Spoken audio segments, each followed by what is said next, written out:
Hello viewers, আশা করি ভালো আছো। প্রতিবারে নিয়ে আপনার সামনে নতুন আরেকটি ভিডিও নিয়ে চলে আসলাম। আজ দেখাবো একাদশ শ্রেণীতে ভর্তি হতে হলে আপনার কী কী কাগজ লাগবে।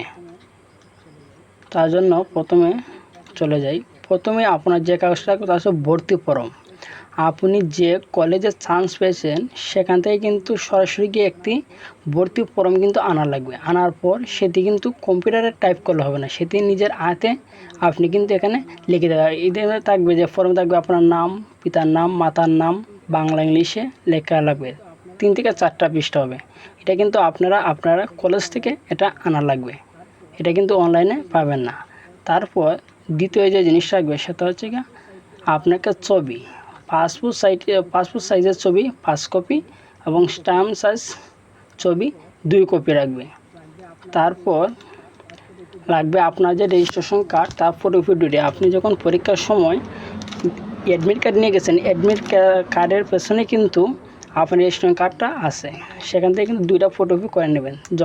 2টা ফটোকপি কিন্তু জমা দেওয়া লাগবে কলেজে। তারপর আপনি অ্যাডমিট কার্ডের 2টা ফটোকপি রাখবে। আপনার পরীক্ষার সময় যে অ্যাডমিট কার্ডটি নিয়ে গেছিলেন সেটি 2টা ফটোকপি রাখবে। তারপরে একটা প্রশংসাপত্র লাগবে। আপনি যে স্কুল থেকে লেখাপড়া করে এসেছেন সেই স্কুল থেকে একটা প্রশংসাপত্র নিয়ে আসতে হবে। সেইটি এনে 2টা ফটোকপি করতে হবে। একটা কথা এখানে বলে রাখি, এই প্রশংসাপত্র ভর্তি সময় মূলটা কিন্তু নিয়ে যাবে। তার জন্য বেশি বেশি করে ফটোকপি রাখবেন। 3-4টা ফটোকপি করে রেখে দেবেন আপনার কাছে। পরে কিন্তু এখানে অনেক সময় কলেজে কাজে কিন্তু দরকার পড়ে। অনেক সময় যখন ইউনিক আইডি তৈরি করা হয় বা কলেজে অন্য কাজে ভর্তির জন্য আবেদন করা হয়, এই সময় কিন্তু প্রশংসাপত্র দরকার লাগে।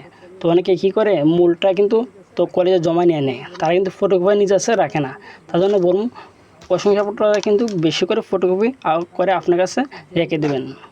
তারপর হচ্ছে জন্ম নিবন্ধন কার্ডের ফটোকপি কিন্তু 2টা লাগবে। আপনার ইংরেজি হোক বাংলা হোক 2টা জন্ম নিবন্ধন কার্ডের ফটোকপি রাখবে। তারপর আপনার কাছে পিতা অথবা মাতার ভোটার আইডি কার্ডের ফটোকপি। আপনার অভিভাবক হিসাবে পিতা অথবা মাতার যে কোনো একজনের ভোটার কার্ডে কিন্তু ফটোকপি রাখবে এবং 2টা ছবি রাখবে। পিতার যদি ভোটার আইডি কার্ডের ফটোকপি আপনি জমা দেন তাহলে কিন্তু পিতার 2টা ছবি রাখবে পাসপোর্ট সাইজ। আর যদি মাতার ভোটার আইডি কার্ডের ফটোকপি জমা দেন তাহলে তার কিন্তু 2টা ছবি, পাসপোর্ট সাইজের কিন্তু 2টা ছবি আপনি জমা দিতে হবে।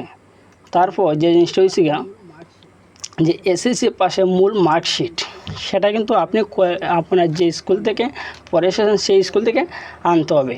এখানে একটা কথা হয়েছে যে এসএসসি পাশে যে মূল মার্কশিটটা দেওয়া হবে স্কুল থেকে, সেটা কিন্তু মূল মার্কশিট কিন্তু তারা জমা নিয়ে নেবে কলেজে ভর্তির সময়। হ্যাঁ, সেটা কিন্তু খুব গুরুত্বপূর্ণ। আপনি যখন এসএসসি পাস করে আসবেন, সার্টিফিকেট যখন গিয়ে আনবেন পাস করার পরে, তখন কিন্তু তারা সার্টিফিকেটের সাথে কিন্তু আপনাকে এই মূল মার্কশিটটা কিন্তু একবার ফিরে দেবো।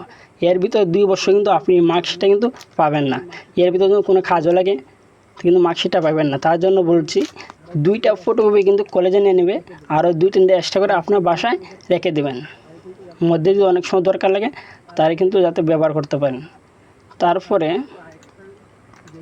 তারপরে কিন্তু আরেকটা যে জিনিসটা, যারা মনে করেন অনেক কোটা দিয়ে ভর্তি হন, যেমন অনেকে আছে যে পাঠ বিরতি বা শিক্ষা বিরতি সনদপত্র। অনেকে আছেন যে 2021 অথবা 22 সালে এসএসসি পাস করেছেন কিন্তু তারা ভর্তি হয়েছেন না, হয়তো অনেক সমস্যার কারণে আপনাদেরকে গ্যাপ পড়ে গেছে। গ্যাপের জন্য কিন্তু একটা সনদপত্র তৈরি করা লাগবে, অথবা কোটা সনদপত্র বলতে যারা মুক্তিযুদ্ধ অথবা পৌষ কোটার জন্য আবেদন করেছেন তাদের কিন্তু অবশ্যই তাদের সনদপত্র দেখাতে হবে। অনেক আছে যে দাদা মুক্তিযোদ্ধা বা অন্য কোনো প্রতিবন্ধী বা অন্য কিছুর জন্য যে আবেদনের সময় যে কোটা দিয়েছেন তার জন্য একটা সনদপত্র লাগবে। ধন্যবাদ, দেখা হবে অন্য কোনো ভিডিও।